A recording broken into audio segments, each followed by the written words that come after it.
seja bem-vindo ao podcast Chá com Atitude, o nosso encontro semanal para falar de autoliderança. Aqui você encontra muito do tripé da competência, conhecimento, habilidade e muita atitude. E eu vou apresentar para vocês a nossa convidada de hoje. Eu estou aqui com a Renata Calil. Seja muito bem-vinda, Renata. Que prazer tê-la aqui conosco. Delícia, Paty. Que privilégio meu estar aqui nessa tarde com você. Ai, que bom estar com você. E aí, vamos começar o nosso bate-papo contando um pouquinho da tua história. A Renata, ela é especialista em realização de sonhos, não é isso? Isso mesmo. E aí eu vou querer saber um pouquinho mais sobre isso. Conta pra gente como é isso de realizar sonhos. Realiza os seus sonhos, realiza o sonho dos outros. Como que funciona? Todos. Paty, isso é muito forte para mim. Eu estou no turismo há 30 anos. E quando eu comecei, eu não sabia nada. E eu comecei a desenvolver uma maneira de lidar com os clientes, com os fornecedores, que partia do encantamento. Como eu não sabia, não tinha formação nessa área, eu estudava muito. Então, cada cliente eu cuidava como eu gostaria de ser cuidada. Tem um ponto que você colocou que eu achei muito interessante, essa questão de que o sonho começa no coração, passa pela cabeça e vai pro bolso. É verdade. Eu achei isso muito legal e até quero utilizar isso, assim. Vamos imaginar o empreendedorismo, porque você também tem tua história de empreendedorismo e tem várias pessoas que estão nos ouvindo agora que são os empreendedores. E empreender é um desafio. Muito. E muitas vezes a gente começa com esse sonho no coração e o sonho é muito além do que você naquele momento vai poder começar. E tem muito empreendedor que desiste. Porque desenha com o coração, imagina um tamanho muito grande, joga na cabeça, já está visualizando, mas quando vai para o bolso, para começar aquele negócio, aquilo se torna inviável. E aí, Posso te contar o meu começo? Claro. Era a hora que viria a palavra desistir? Bom, para mim não existe essa palavra. Não existe essa palavra. E não existe porque é da boca para fora. Não existe porque eu não penso nisso. Eu não penso. Os desafios estão aí para serem vividos e para serem superados. Não, com certeza. E assim, é um grande exercício que todas as pessoas que estão nos ouvindo agora precisam parar e pensar um pouquinho. Claro. Do quanto está se permitindo deixar de viver os seus sonhos, que estão aqui no coração, como você mesmo brilhantemente colocou no início do nosso encontro. Mas assim, você está deixando de viver o que está no seu coração por quê? Para e pensa, essa é a primeira resposta que você tem que ter. Né? Quando a gente pensa assim, o comunicador, ele pode ser dentro de uma empresa, pode ser um líder, pode ser um par. Se você puder transformar a vida de alguém, se puder assim, você está começando sua vida profissional, mas você consegue transbordar o seu conhecimento para um estagiário, para um trainee, e ele vai desempenhar a carreira dele de um jeito melhor, você já fez o seu papel muito bem feito. Você já está sendo um autolíder, você se lidera, você vai lá e lidera outras pessoas, sendo indiferente se você tem o papel ou não de liderança. Isso. E o mesmo acontece no palco, né? Você poder realmente, assim, transformar a vida de pelo menos uma pessoa com a sua palavra, já valeu. Eu digo um pouquinho além até, Paty. Se eu não conseguir transformar de alguma maneira o meu entorno, as pessoas que convivem comigo, eu não servi para nada. Com vocês, a Aline Moure. Ela é especialista em liderança, desenvolvimento profissional e também produtividade. Mas você tocou meu coração quando vocês falou sobre histórias, porque histórias realmente nos conectam e fazem acontecer a nossa vida. Então, aqui que a gente fala com pessoas que estão buscando esse desenvolvimento, o hábito é a gente focar só no resultado final e ver coisas brilhantes acontecerem. Então, aquela pessoa que está no palco, aquela pessoa que já é o CEO CEO, o diretor de uma empresa, a gente mira muito nesse resultado final, mas esquece que teve uma jornada no caminho. Então, já que você falou que contou um pouquinho da sua jornada, mesmo se seja triste ou feliz, conta um pouquinho pra gente dessa sua jornada que fez você decidir largar a fisioterapia e focar em líderes. Como que foi isso? Então, eu me especializei em liderança porque eu senti que os líderes, eles influenciam. Os chefes, eles, na verdade, desanimam. E os líderes incentivam. Foi aí também que eu entendi por que a gente tem que ter essa mudança interna, que aí foi onde eu fiz o desenvolvimento pessoal, e também a proatividade, que é pouco falada, é um pouquinho diferente de produtividade, mas a proatividade é você realmente escolher e se responsabilizar por aquilo que você está fazendo, por aqueles atos que você está fazendo. Muitas pessoas que nos seguem, que escutam Era Live, agora o podcast, têm essa dificuldade de encarar o seu sonho, de ir atrás do seu sonho, que realmente toca o seu coração, muito pelos comentários que estão em volta. E você não, você teve essa atitude de eu vou mudar, se tiver que parar de falar com meu pai, tudo bem, depois a gente reconecta como foi o que aconteceu. Mas é um grande desafio, porque assim, realmente ter a coragem de seguir com os seus sonhos é um grande gargalo para muitas pessoas. E é preciso coragem para falar, é isso que eu quero? Qual é o meu valor? Por isso também se autoliderar.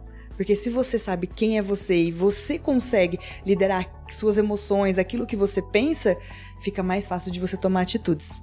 Primeiro você tem que reconhecer a sua história. Qual que é a sua história? Qual que é a sua verdade? Porque se isso não acontece, você não vai conseguir ser um bom gestor, ser um diretor de uma empresa ou abrir o seu negócio, porque você não reconhece nem mesmo quais são as suas forças e as suas fraquezas. Então, quando a gente está fazendo plano de negócio, a primeira coisa que fala, você tem que entender quais são as suas forças e fraquezas do negócio. Mas ninguém fala que você tem que entender quais são as suas próprias forças e fraquezas. E isso é um grande desafio. Então, assim, o que geralmente eu converso é o quanto que é importante a gente trabalhar o autoconhecimento. Porque com o autoconhecimento, a coragem vem, a atitude vem, você corre atrás mais facilmente do conhecimento que te falta. Porque você tem o conhecimento, você fala, não tenho conhecimento disso aqui, não tenho esta competência técnica, preciso me desenvolver nesse tema. E aí você vai lá e busca, mas se você não consegue sequer olhar para si mesmo e se autoavaliar e saber o que te falta, você não vai percorrer caminho nenhum. Proatividade é um termo, uma soft skill muito usada.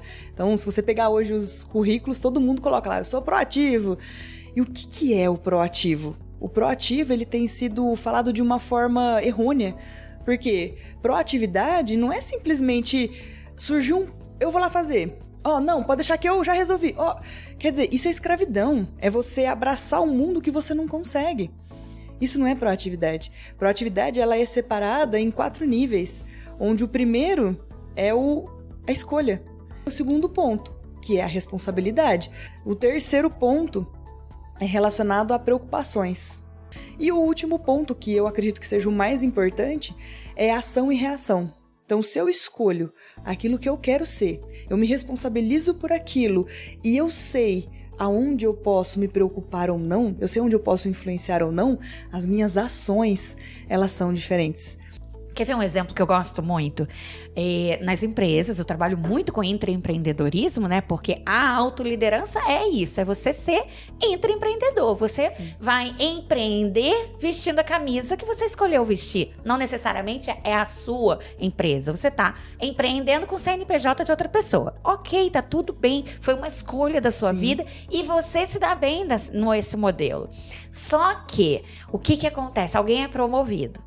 E aí, quando essa pessoa é promovida, ao invés de você olhar o que ele fez de bom para ser promovido, caramba, que bacana, tem espaço na empresa para as pessoas serem promovidas, tem um caminho que pode ser seguido para ser promovido. Não, ao invés de você fazer isso, você começa a olhar defeitos. Não é possível que essa pessoa foi promovida. Eu já vi ele saindo com o chefe uma vez. Então, aí vai nesse caminho das fofocas. Você começa a entrar numa paranoia. e você deixa de olhar para aquela grande oportunidade que está na sua frente. Então a gente tem que ser, sim, mais aberto ao autoconhecimento. E o que eu vejo quando você foi falando da proatividade é o quanto que as pessoas falham aí. Que é muito mais fácil colocar a culpa no outro. Sim, o mundo te trata do jeito que você se trata. Então, se você se trata como realmente uma pessoa de negócio, um empreendedor de caráter, uma pessoa líder de si própria, o mundo vai te tratar assim. A Márcia mandou, gentileza gera gentileza. Porque a gente vai transformando o mundo através da nossa atitude. Com vocês, eu tenho uma convidada muito especial hoje, que é a Rafaela Justino, especialista em comunicação. Eu queria que você começasse desmistificando o que é oratória. Porque quando a gente fala de comunicação, fica fácil da gente ver que é uma habilidade socioemocional que a gente precisa desenvolver. Mas quando fala oratória, gera um pouquinho de confusão na cabeça de algumas pessoas. Então explica pra gente, enfim, o que é oratória. Oratória nada mais é que a arte de falar bem. Hoje em dia, Paty, se você parar para prestar atenção, a gente mais fala do que escova os dentes. E é um conjunto todo. E o que acontece? Dentro dessa questão da comunicação, em específico da oratória, nós nascemos, eu costumo falar isso, falando. Então, como que eu explico isso de uma forma melhor? Nós nascemos falando, então é cultural falar. Então ninguém dá bola apenas para a sua fala. A oratória, ela acaba englobando o conjunto do todo, a sua postura, os seus gestos, as suas técnicas, coisas que às vezes a gente faz inconscientemente. Tem uma coisa que é muito interessante do que você falou, é do como que a oratória é importante para a autoconfiança da pessoa. Porque, assim, o que eu vejo, que eu quero que você esclareça se é mito ou verdade, eu tenho a minha opinião, depois eu falo, mas é muito aquela coisa de que eu não vou trabalhar falando com o público, então eu não preciso saber falar bem. Isso é mito ou é verdade? Isso é o maior mito do planeta Terra. Todo mundo precisa falar bem. Até porque, beleza, eu não vou trabalhar com o público. Mas tem família, você tem marido, você tem filhos, você tem irmãos, você tem tios. Então, em algum momento, você vai precisar falar com alguém. E a questão é igual quando todo mundo fala, eu não preciso de comunicação porque eu não sou de vendas, eu não trabalho com o público. Não, todo mundo é vendedor. Tudo gera uma troca transacional.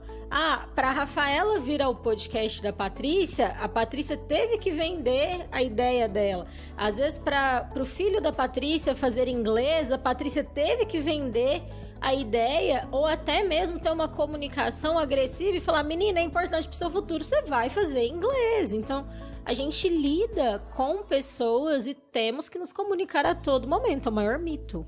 Essas grandes celebridades, essas grandes pessoas, até as roupas que elas vestem, muitas vezes, é para passar uma comunicação de vários comentários. Então, assim, não deixa de ser uma comunicação, não deixa de ser nunca uma comunicação. Porque justamente, Rainha Elizabeth, que usava todas as roupas coloridas, ela tinha uma mensagem que ela queria passar em relação a isso. Ela queria ser conhecida pelas roupas que ela usava. Então, tudo é comunicação. E muito julgamento que às vezes limitam o crescimento. Porque, como você mesmo falou e que foi brilhante, a questão do medo de falhar. Não é o medo de se comunicar, é muito mais o medo do que pode dar errado perante um determinado público. Esse medo de falhar é o que impede a realização de praticamente todos os sonhos. Tem uma estatística que comprova que somente 7% das pessoas transformam sonhos em realidade. 7%.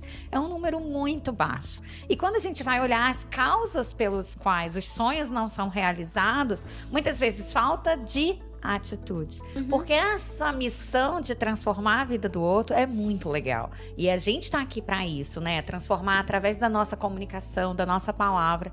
E, assim, eu só quero complementar que eu, mesmo sendo palestrante internacional, porque eu já tive a oportunidade, esse ano passado, fui dar uma palestra nos Estados Unidos, então foi uma oportunidade única.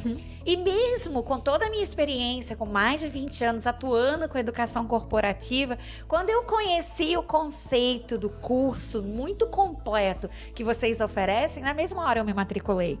Então é uma quebra de paradigma que fica como mensagem para quem está nos ouvindo, de que nós sim, sempre temos algo a melhorar, a aprimorar. A comunicação, ela é a porta. Às vezes a pessoa fala, eu tenho que fazer um curso, tenho que fazer isso. Não, gente. A comunicação, ela gera um pensamento que gera uma crença que vai gerar uma atitude. Então, quanto mais você se comunica bem, com você mesmo, principalmente. Porque no dia que você tá mal, tudo vai mal. Já parou pra prestar atenção nisso? Então, quanto mais a gente consegue se comunicar e elevar e ir em frente, mesmo com aquilo que a gente não controla, tudo dá certo.